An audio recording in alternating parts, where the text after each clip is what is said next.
Good morning, Eileen, and you're very welcome. Thank you for joining me this morning on the 11:11 show with Joanne. Thank you to Destination Uri for hosting this morning as well. And I guess the word of the moment, Eileen, is these unprecedented times. And I would say no more so than in your work. What I'm going to ask you to do, Eileen, is just to introduce yourself to our audience this morning. For those that perhaps are listening in for the first time, my name is Joanne. I'm a holistic therapist and wellbeing coach with a huge interest in wellness, wellbeing, and all that means in its very broadest spectrum. So I'm delighted that Eileen is able to join us this morning, and hopefully we're going to have a lovely conversation and one that will hopefully empower and educate and support women out there who may be listening in this morning. So I'll hand the mic over to you, Eileen. Well, good morning, Joanne. Thank you very much for this opportunity to come on your show and have a chat with you. My name is Eileen Murphy, and I'm the Chief Executive Officer of Women's Aid Armagh Down. We provide services right throughout the Newry Mourne Down Council area and throughout Armagh, Banbridge and Cregate Avon Council area as well. So we tend to be very busy most of the time. But it's good to be able to take this time out to have a wee chat with yourself. That's great. Thanks a million, Eileen. And the work that you do has been, it's very much well ingrained in our community, and I think, well established in terms of a support for women.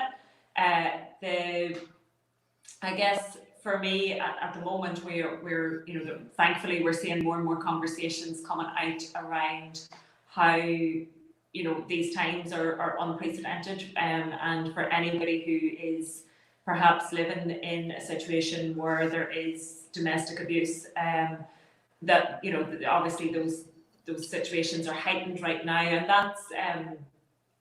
that's something of great concern. I have been, I suppose, it's always one of those difficult situations because the ideal is that we get to a world where we don't need services like yourselves, and we'll come back to that later on as we chat. But there certainly seems to be quite in the last week or two at least, I'm seeing more support, more adverts, more things like that coming out even on mainstream media. Are you finding that it's more difficult to reach women, or are you finding that women are maybe reaching out and getting support in those early stages? How has that been through this time? Well, one of the things that we have found because of COVID-19 is that we're actually reaching more women. And that's because we've all gone remote working from home. So it's all like this. I spent my day wearing headphones and looking at people on the computer. So on one way, we've been able to reach a lot more. Like, for example, we would normally, and we're funded to work with 190 women at any given time. We're working with up to 300 women at this stage. You're not able to do the same type of support. Your support is on the telephone or on web chat or Zoom or Skype or whatever the women can access, but it's briefer. So because of that, we're able to do more. And unfortunately, because we normally have a waiting list of well over 100 women at any given time, there are women there for us to contact and to phone up and do whatever we can for them and work with them as much as possible. But the referrals coming through, and that's new referrals into Women's Aid services, they have significantly dropped. And not just for ourselves, but right across Northern Ireland, referrals into Women's Aid services have dropped. And it's a concern because we have the helpline saying they see an increase in calls. We have the police saying they see an increase in calls, yet referrals to us are down. And we're not sure. And I was talking to the PSNI yesterday, and neither they or ourselves are understanding why that is. Now, part of the reason that may be that a lot of the domestic abuse stuff that's showing itself at the moment is around young people to their parents, which is, while it falls into the domestic violence definition, our work is predominantly around intimate partner violence. So we're talking about women who are in an intimate sexual relationship with their partner, and that has a different context to it, and it definitely has a very much a more dangerous threat. If it actually the threat of homicide, and very, very, very clearly in that context. So what we feel is that those women who are living with very violent partners are keeping their heads down as much as they possibly can, because they've no space to go now. That they're not able to get away from their perpetrators at any time. And it's fully well established that part of the whole coercive control for victims is isolating them from any forms of support or help. That's family, friends, or even neighbours and the general public. So the lockdown has significantly increased that isolation from them women and children. So where before they might have been able to get into the shops or the chemists on their own, they're not able to do that now. It's a prison of totality they're in now, 24/7. They're not getting away at all. So the danger that lies for them to lift a phone or send a text with a perpetrator watching them constantly is very, very high. So their ability to do that is significantly reduced. So on one end, it's very understandable why referrals are down. Yeah, I guess, I mean, I caught something on mainstream news on one of the radio stations there during the week, and I'll be honest, I was quite disappointed with how it went, actually, and I actually contacted the radio station to talk about it, and it was around child abuse, and it was connected with I think possibly the NSPCC, some reports that they had come out and some information that they had come out with. And there was a cut to a very generic piece of information that, you know, was kind of giving the public information on how they could look out for signs of abuse in children, for example. And what frustrated me about it was that it was, you know, it wasn't relevant for the times that we're in, because it was making, you know, it was referring, if you see a mark on a child, and it was all referring to, you know, the world pre-COVID, essentially.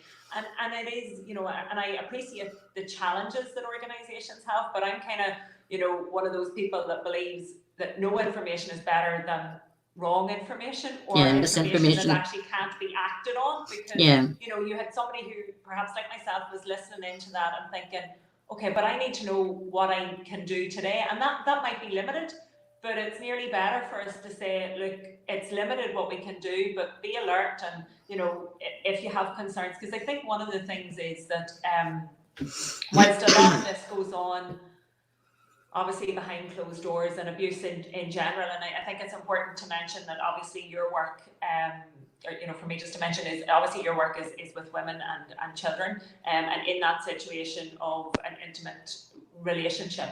However, we know that it's not just women, that men are also affected by domestic violence as well, and there's, you know, there's those can happen. It can happen with, you know, maybe an older relative and a you know, maybe a parent and an adult, grown adult child as well. So there's loads of things there, and I think it's important when we're considering this, that we're talking this morning obviously with Women's Aid and their work, but we're not pretending that it only happens, I guess, to women. But and so just to kind of go into that side of it, because you know, I want us to talk about what's happening here and now, but perhaps also to look to how we can create a society maybe that is, you know, just where relationships are healthier in general. But for anybody watching in who maybe is a neighbour of someone who they would be concerned about, or, you know, because I think these things, there's generally a bit of an inkling, and we kind of know people perhaps that maybe, and yet we have a tendency to not want to get involved, and particularly when it comes to an intimate relationship, you know, there's this stay out of other people's business, don't get involved in other people's relationship. How can someone who's watching in who maybe has concerns for someone, what is there advice, is there support that they can offer at this time, or what kind of things could they be, maybe will we suggest that they could do? Well, You know, I absolutely believe that the only way we're ever going to eliminate domestic violence from our society is if our entire society takes on the responsibility for being part of the solution. There's no doubt about that. Because as long as we tolerate it, and if you look, and I'm sure you've heard this before, Joanne, if you look at what we've done about wearing seatbelts, if you look at what we've done about smoking in closed spaces, and the public reaction and how the public got behind them messages and said no more, if that was done with the same energy and willingness around domestic sexual violence, then we would significantly reduce perpetrators' capacity to terrorize and torture their victims. There's no doubt about it. If when we seen it, if we were saying, if everybody that could said no, stop, not acceptable, I will do something, then that would significantly increase the safety of children and young people and women, and perpetrators would have no place to hide. And that's the ones that need to be held to account. We need to be holding perpetrators to account for what they do, regardless of what gender they are. A victim is a victim is a victim, and there's no doubt about it that there are male victims. And you know, the services for male victims are different than they are for women. But you do have the Men's Advisory Project in Belfast that help men, and you have Men's Action as well, based in Enniskillen and Derry. So while they're limited, they're still there, and absolutely, Women's Aid across, you know, Northern Ireland would say services need to be provided for all victims, doesn't regardless of gender. But we cannot get away from the fact that the largest percentage of victims are females, and the largest percentage of perpetrators are males. That is a fact across the world. In homicide reviews, 94% of the victims are women. And it's over 90% of the perpetrators are male. So men, and especially men who are known to the woman, are possibly the most dangerous people they're living with. Now, the other thing is there's fantastic men out there who want to be part of the solution. I mean, I could sit here and run up a number of local Newry guys that I work with on a daily and weekly basis who are decent, upright, and who are horrified about what male perpetrators do and want to be part of the solution. And they're not just Newry, they're across Northern Ireland, Belfast, loads of them are coming to my mind. So I think we need to stop making this a man thing. Yes, the majority of perpetrators are men, but it's not. It's about what the perpetrators are doing, not about what gender they are. So if society would passionately say we're not tolerating this anymore, what do we need to do? Then we would resolve this. We would get perpetrators would have no space to go to. So if you're a neighbour, and again, this is where you need to be very, very careful, because a really important message is that most women are at risk of significant harm or murder at the point of when they're thinking of leaving, or in the months to up to about a year and a half of having left a perpetrator. Because that act, that decision to take some control over what they're doing infuriates some perpetrators to the point of where they will murder her and they will murder their children. And they may even go on to die by suicide. So it's extremely high risk situations the women and children are living in. So when you're trying to help, it needs to be done with a huge sense of risk assessment and trying to make sure that you're not actually increasing that woman's risk. Because if a perpetrator sees there's any type of support available to that woman, it's going to be her fault. It's going to be something she's done. And that will potentially escalate a violent episode. But that's not to say we shouldn't try or we shouldn't do it. But the main thing to remember is it safe? If I speak to her, is it safe to speak to her? So when you're on the phone, are you safe to talk at the moment? And have some system. If you're out hanging clothes in the back line and you see she's doing the same, and you might just say, hello, how are you? How's things with you? I'm here if you want to talk. And let her decide when it's safe. If you let her know that you're there for her when she knows it's safe to talk, Because one of the most important things in safety planning is that a woman has somewhere to store a bit of money, maybe the car, a set of car keys, passports, birth certificates, bank details. She needs somewhere to store them. Normally, that would be, she would do that with close friends or families, so that when she feels the time is the safest time for her to get her and her children out, she knows that she has the necessities in some other place to get. She mightn't be able to get them on the day she's moving, but they'll get them to her if she gets to a safe refuge or a safe place. That's not possible at the moment because women can't go visit their mothers, their fathers, their sisters, their brothers. They don't have that. So the next door neighbor, or the neighbor one house down, or the woman or man she meets when she puts the bins out.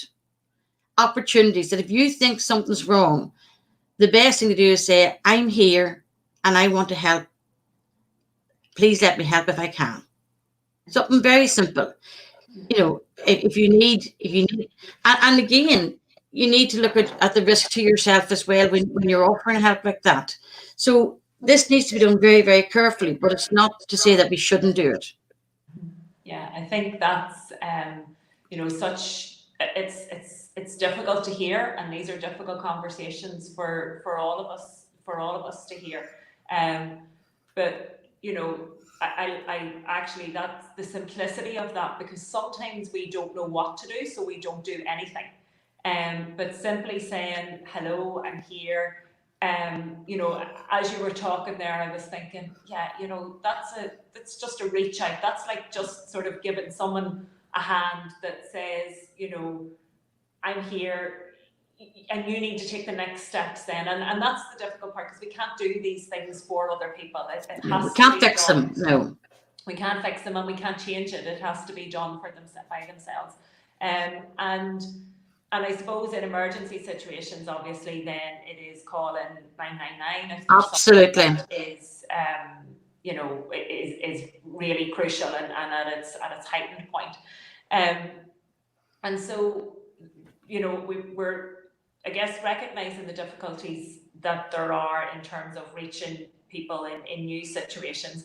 I'm delighted to hear that women who are part of that journey, because I think, in some of Women's Aid's work, it's possibly, we look at it as crisis, certainly from the outside in, for people who maybe aren't familiar with the work, look at it as crisis work.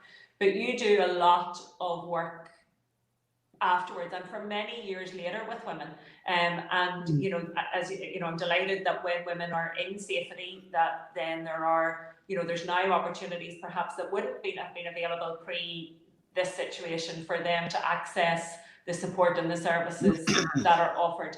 And I also know that your fundraising team and even donations and things like that, I saw just recently where you've been putting a call out for clothes rails and things. So if anybody has those, please contact Women's Aid. That side of it as well has perhaps been quite active over financial fundraising obviously has had its challenges as well, but we come to that. But donations and support from the public, how has that been? I suppose I'd like to take this opportunity to thank our local community. Now, I'm talking about right across Newry Down, Armagh, Bamage, Gregavin. We put a call out a couple of weeks, maybe a month ago, and we were stunned by the response, absolutely stunned. To the extent as we didn't need to put a call out for at least another 2 weeks, but people heard the first call and then they thought, it's Thankful Thursday, and people are thankful for being alive and well and able to give those who maybe need a bit of help. So we have a fantastic community response that's enabling us to be able to make sure that our families that we're working with have food and clothes and heat and light. So we're helping where we can, and we're helping because the community help us. And like I say, we were stunned by the response, and it's continuing. So, I mean, the level of generosity of people in Newry Down is nothing short of fabulous. It really is. And they keep coming. They keep giving. Fundraising, we can't go and do the backpacks. We can't go and do the don't shake the bucket on the street type thing. We're completely, cut off from them forms of funding. And that's the sort of funding that gives us the ability to be able to help somebody pay their electricity, or to be able to put food, fresh food like meat and veg on the table and stuff like that there, because all the other funding that we have coming in from fund streams is very, very specific, and we're very much tied into what we said we do with that, and that's all about service delivery and providing support. So we don't have the sort of the go-to pot to pull out and say, well, there's some. For example, we have a family moving into a house at the moment, and they're going to need oil, and they're going to need their electricity card, and they're going to need basic necessities. They're fleeing a very bad situation. They're coming with nothing. The Mothers Union, all through the years, the Mothers Union have been fabulous support. And what they do is they provide them basic hygiene items that, as part of their abuse, women were probably, and we know this for definite, they're not allowed to use, or they're given shampoo or conditioner as a reward for being good, as opposed to a normal hygiene item that they can use daily. I mean, we have women who can't get sanitary resources because they haven't earned them. So whenever you hand a woman coming into refuge or into one of the houses that we're supporting them in a package of their own personal hygiene, that's like giving them the lottery, because they've not had that. Mm-hmm. Or that was part of the violence and abuse that they were experiencing. So to have that gift of a face cloth, and to see what it means to a woman to be given her own shampoo, her own conditioner, her own deodorant, her own face cloth, and time to have a bath or a shower is just, if you haven't experienced it, it's very, very difficult to understand the impact and the sense of freedom a woman gets by knowing she can go and have a shower or go and have a bath in safety. Mm-hmm. And I think that it has been so much at the forefront of my thought from this all happened, that, there was a lot of stuff at the beginning saying, you're not stuck at home, you're safe at home. And, it just really resonated with me that for so many people, home isn't the safe place. Yeah. That perhaps we, it is that place of privilege, or it is, it's our kind of our bubble that sometimes we can live in, that, when we are safe and we are well, we take it very much for granted. And yet, those simple examples, that aren't actually simple, they're complex, but those examples of things that we can take very much for granted and the difference that they can make.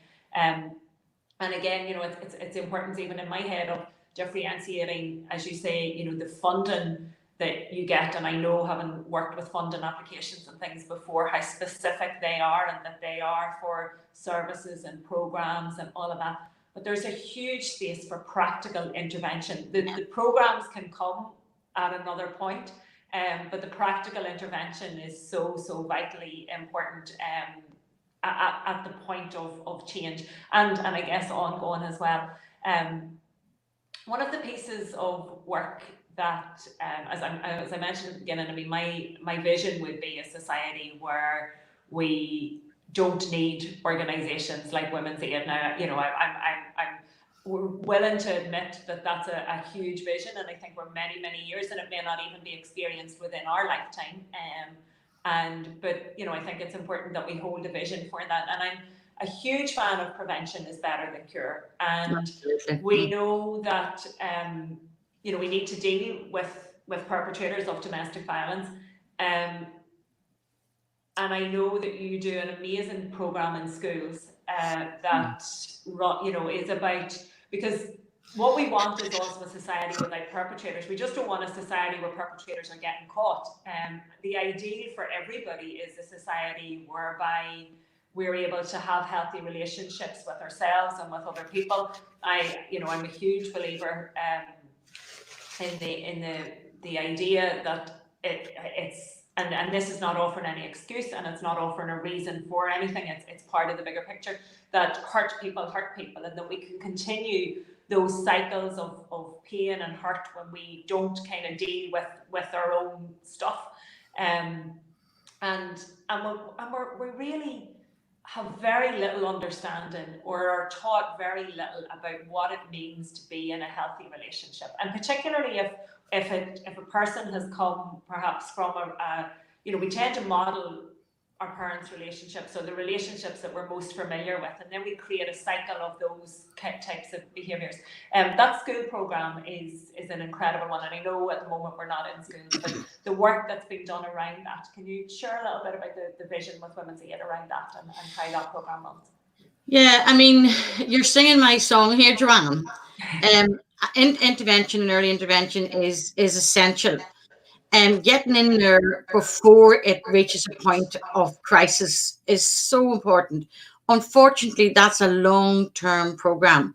And, when you talk to funders and say, let us get in early, and 10 years down the line, you'll reap the benefits, they don't see it. Funding doesn't come for long-term funding. It's all what can I see at the end of 6 weeks, at the end of 6 months, at the end of a year. So that intervention is very, very important.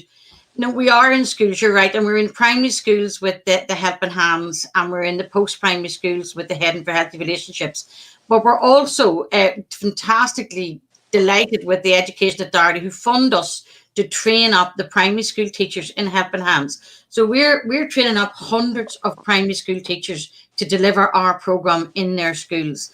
And that the Helping Hands starts with a child, to help that child to understand. We don't mention domestic violence at all.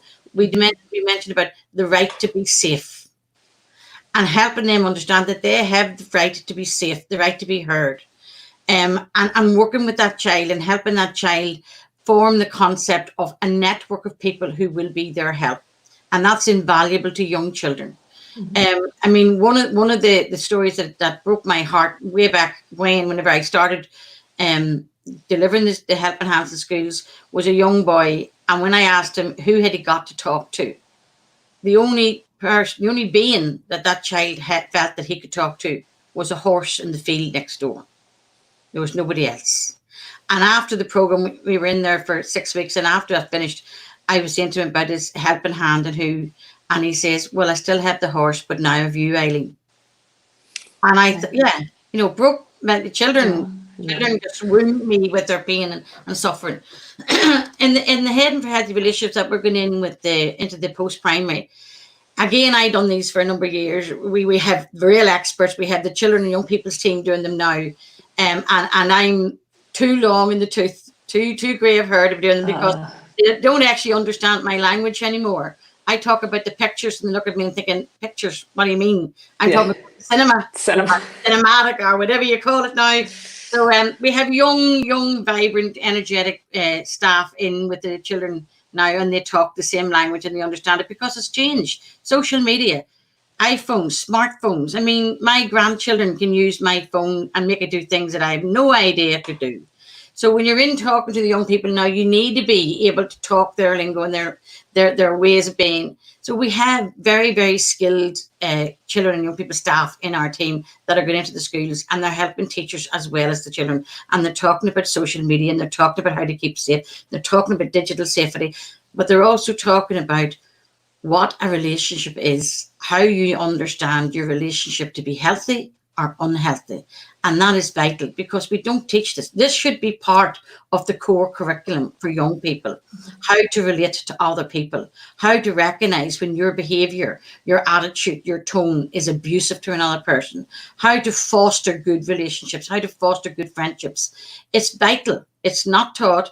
We're getting into schools because we're funded to get into schools. The schools don't have the money to pay us. So we go out and search for the money, and it's the Southern Trust that's helping us at the moment.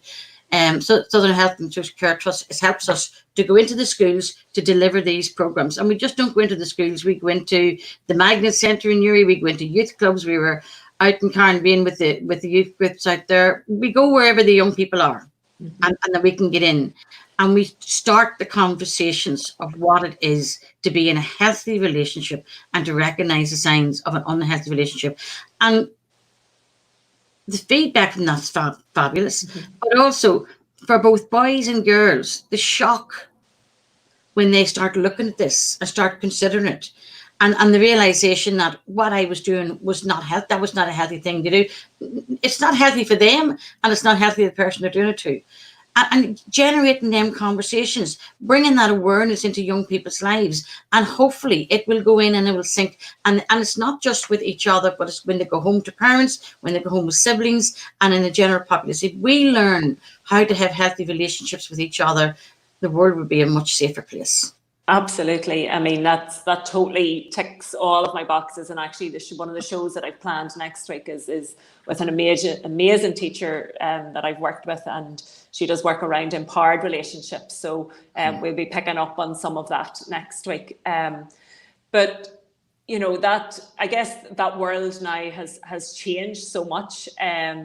For parents, and parents are doing a lot of the teaching at home, and I know we're all reacting. So. I guess I'm going to throw it out there that if there is, between the trust and maybe yourselves, an opportunity to create these resources as at home packs, or some way that perhaps they could be delivered in homes as well, because that concept of, I spend quite a lot of time around teenagers, delivering programs and in youth groups and things like that as well, and there's this misconception that that possession is love, that if I'm particularly, I'm going to say particularly, I see it with young girls, where they're, he's not allowed to go here, and if he's there and there's a sense of now, and that may just be that I'm more in connection with young girls for some of the programs that I'm delivering, but I do see those tendencies. So that opportunity to help young people to see that you don't need to possess something to love it. And that love actually isn't possession. Love is freedom, love is growth, love is trust, and all of those things, and that those are in a healthy relationship. So, and I've heard some fabulous feedback around those programs as well. And I absolutely agree that this should be front and center of everything about an education system, because if we can't learn how to be with people and understand healthy relationship, whether that's in the workplace, whether that's in intimate relationships, whether that's with other siblings, family members, or whatever, then really all the rest of it is, it doesn't translate into a healthy society. Well, for the young people that we've worked with, and I suppose this is Eileen Murphy's perception of it now, so the Children and Young People's team would be able to talk about this in much more depth. But for me, what I see is around insecurities, young people insecure in themselves and looking for security from somebody else. So for me, I take us all down to Maslow's hierarchy of needs, and getting your needs met within before you look out to get them from other people. And I mean, as a society, grown-ups are doing this. They're looking at their car, their house, the money in the bank, whatever it is, that material, a sense of I'm okay, as opposed to having an internal locus of control within them to say, actually, I can stand in front of the mirror and yeah, I'm okay. So it takes work, and it takes help sometimes. It sometimes takes a lot of help for young people to generate that sense of self-worth and self-value for just being who they are. Mm-hmm. Yeah. And that doesn't get done. So what they do is they go out there and they search, and I'm sure Maslow's hierarchy of needs very well. But I mean, I could do days and days and days of training on that with people. We're not taught this. We're not taught from, we're very fortunate if we have parents who are able to, who are within themselves, have a true value of their self-worth and their self-value, and that they're able to educate and help their young people. But unfortunately, that's not there in a lot of places. So children have to find a way, and some of that way happens in an unhealthy way and turns into abuse. But yes, Joanne, it's with the young people we need to be doing the work. Absolutely. It's that long-term vision. And I guess for me, I had an interesting conversation last week where I was talking to someone who has left teaching, retired from teaching, and I just happened to be in conversation with them actually in the queue at the shop You know, we're all standing queuing now, so we have a bit more 2 meters apart. 2 meters apart, and we were shouting at each other rather than talking. Yeah. This person is retired from teaching, and they were, you know, I just happened to be having that conversation, and how's it going, and, you know, all of those kind of things. And they mentioned, you know, oh, it had just gotten so much more difficult. It was difficult to get respect from young people. And that point kind of frustrates me to some level, because I work with a lot of young people, and I see the respect, you know, and I have a big thing with respect, that I think respect needs to be earned, and it's a mutual respect. But what struck me in the conversation, we had the conversation with them, and I said, you know, is it that young people have lost respect, or have they lost fear? Because when I was at school, I remember that we behaved for teachers better perhaps than young people might do now. But I don't know that it was driven by respect. And I actually would question hugely that it was. I mean, I think we were frightened of authority, more so than we respected it. And I think what happened was that we took away kind of the ruling with the long arm of the law, kind of, you know, the physical discipline in schools and that kind of thing that happened. And I mean, you know, I'm just joining dots here in this conversation, because if you have people who were brought up with physical abuse being okay in school, then it's very difficult for them not to see that that's, you know, not okay in the home, and that's not okay in other places. Now, thankfully, that has gone out of our education system, you know, quite a number of years now. But the impact of that is obviously transgenerational as well.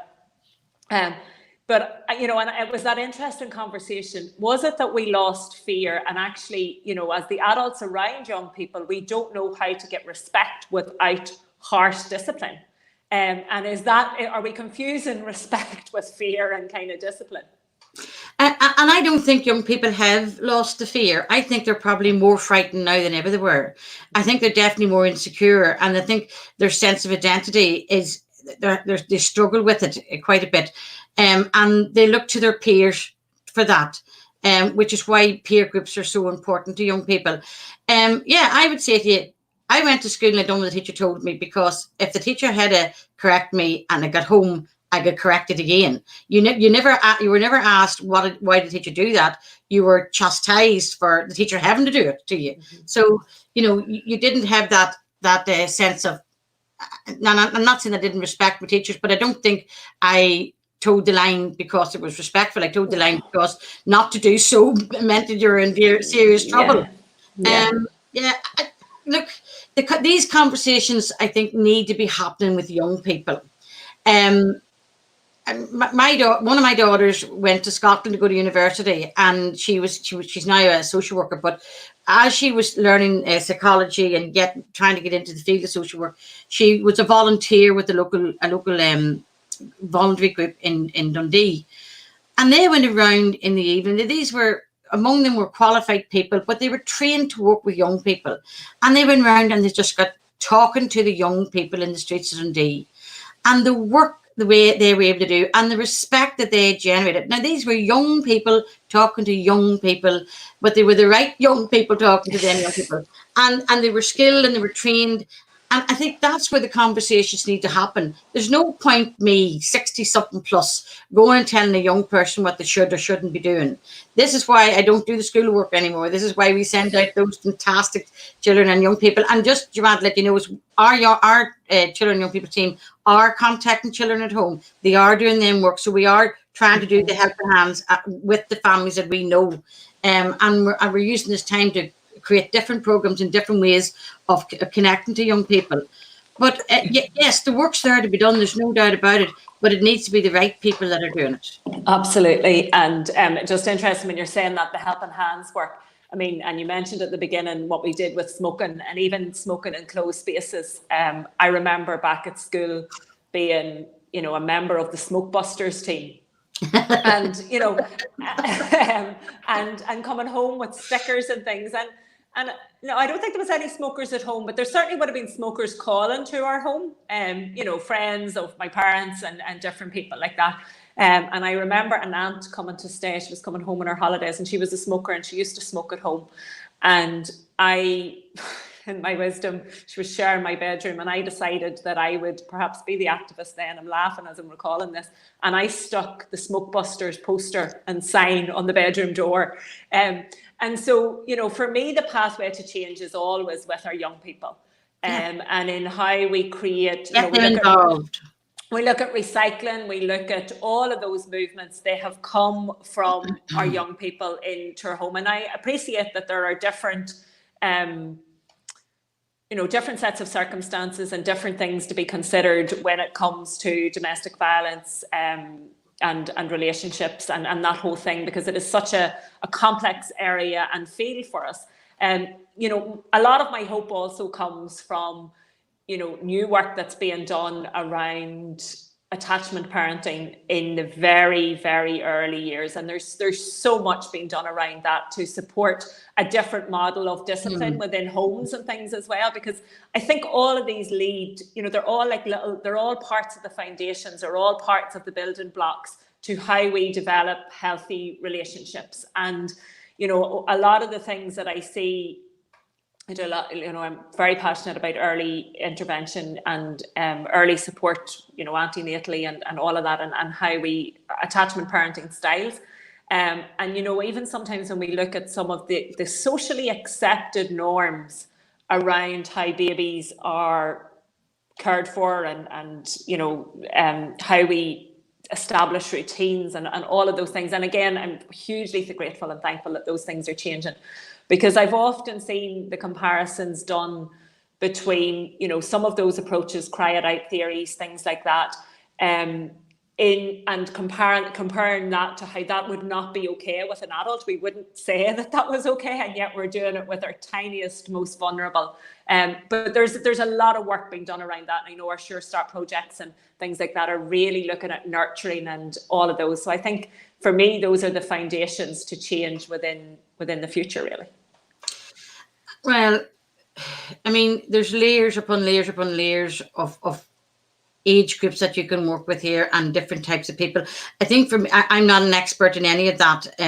But what I would say is that when it comes down to any conversation, it's having the courage to have the challenging conversations.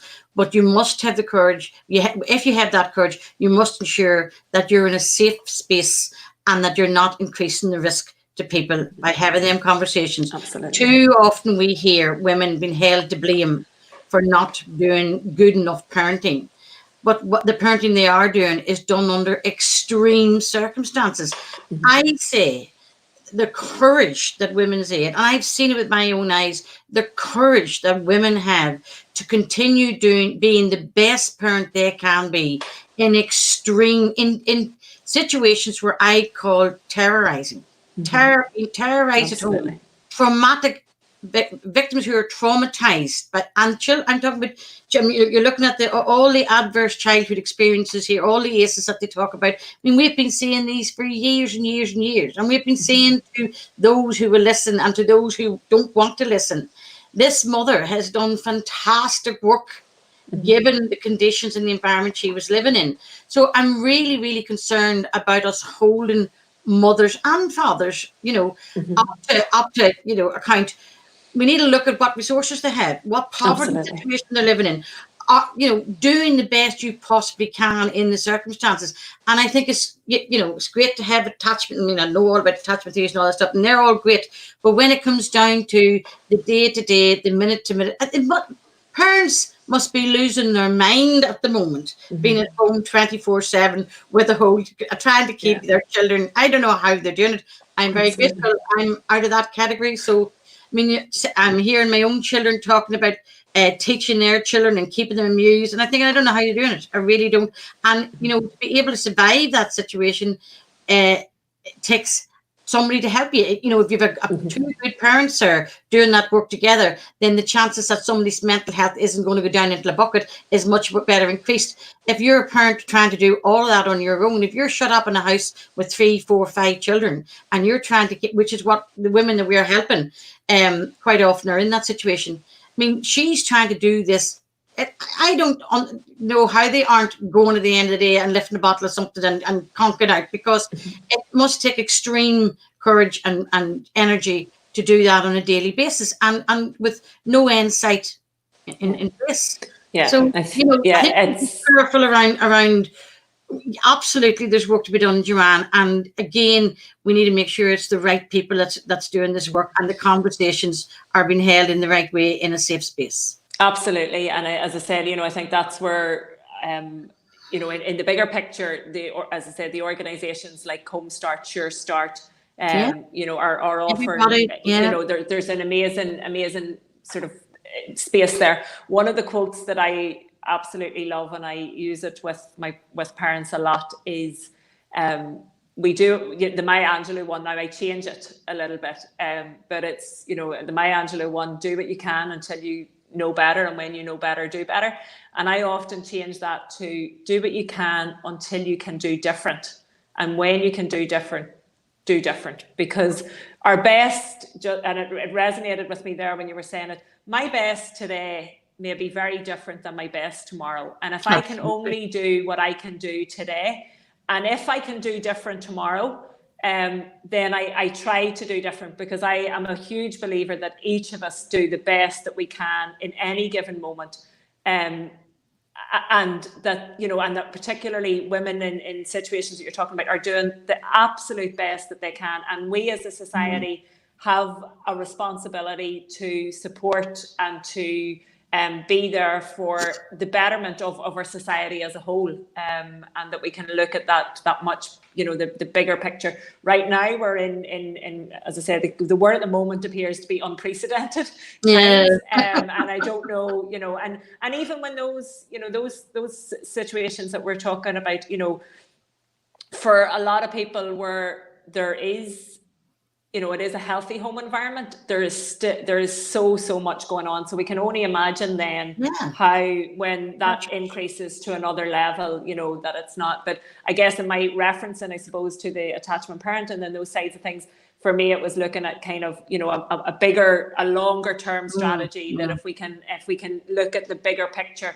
if we create that cycle, and I suppose it's chicken and egg, because if we've young people who are now able to enter into healthier relationships, and then they're able to create a cycle of, and this is the long-term vision, which, hopefully we can, I often talk about a healing and a dealing. So we've all the dealing work to do with where we are right now, and then we've healing, and then we have creating a better society as a whole at some longer term. I think it's just getting our politicians and our funders to see the long goal. The goal down the road, the goal 20 years down the road, so that the generation that's getting born today do not turn into the generation of violence and abuse 20 years, 30 years down the road. Yeah. So, and that's a difficult thing for politicians and a difficult thing for funders, because they're looking immediate returns. They want their whole sort of, they're built around this concept of show me what difference you've made.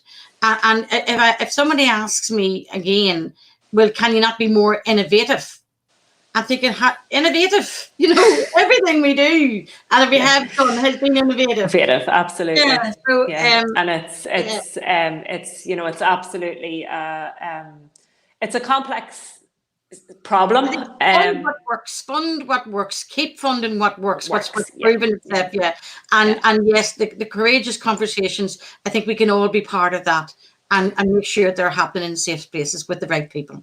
Yeah, absolutely. Well, Eileen, thank you so much for your time today. Very well. And I know Cathal has been busy putting up contact details and things there.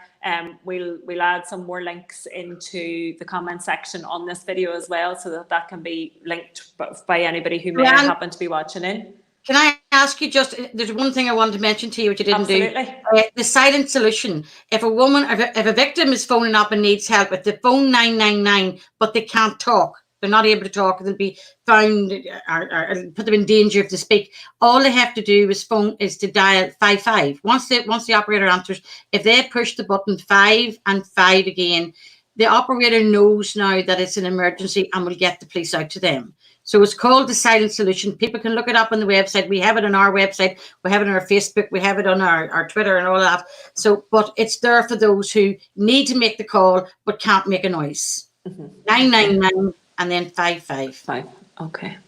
Excellent. And Cahill has just put that up there as well. So that's fantastic. Thank you, Eileen, as I You're said, very for joining welcome, me Joanne. and for all the amazing work that you are doing. As I said, you know, I think Thank this you. is our solution is a long-term one in the bigger picture, but there's amazing work being done locally on all levels, and I know also from, you know, a lobbying level and policy change level and things like that, there's immense work being done there. So thank you on behalf of the whole community for all of that work that's being done.